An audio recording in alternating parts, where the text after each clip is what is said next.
Quest Audiobooks presents an unabridged recording of The Unforgiving Eye, a Sussex Regency romance by Beth Andrews, narrated by Emma Powell.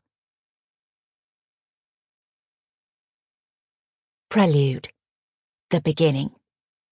England, 1818. Slipping noiselessly out of the side door, Portia drew the folds of her bottle-green cloak about her.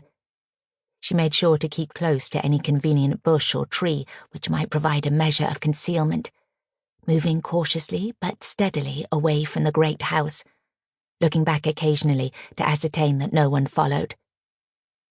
The full moon was like a silver-gilt quizzing glass in the sky above, and she could almost imagine the eye of God glaring down at her through its glowing circle. That the deity would disapprove of her intentions was beyond question.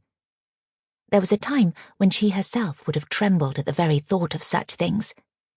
But she had long since gained supremacy over her conscience, and she crushed it ruthlessly now, feeling scarcely a twinge of doubt or remorse. Not for her the timidity or hesitation of other young ladies, no. She was mistress of her own destiny, whatever might be the consequences.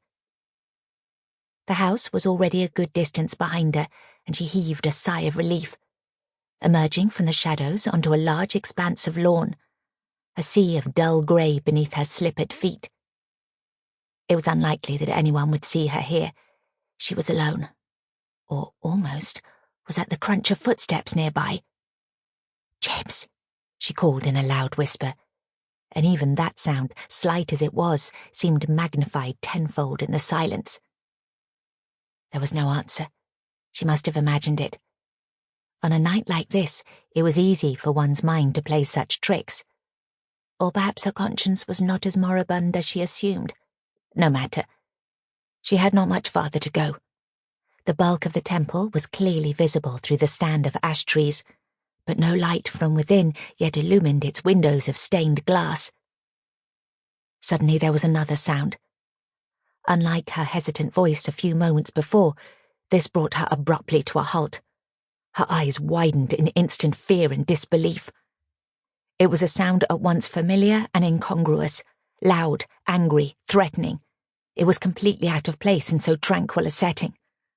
"Good God," she muttered under her breath. Unless she was mistaken, it had come from the direction of the temple itself. She had been walking briskly, but now she hitched up her skirts in her clenched fingers and ran headlong towards the building, her mind struggling to make some connection between that. Sample complete. Ready to continue?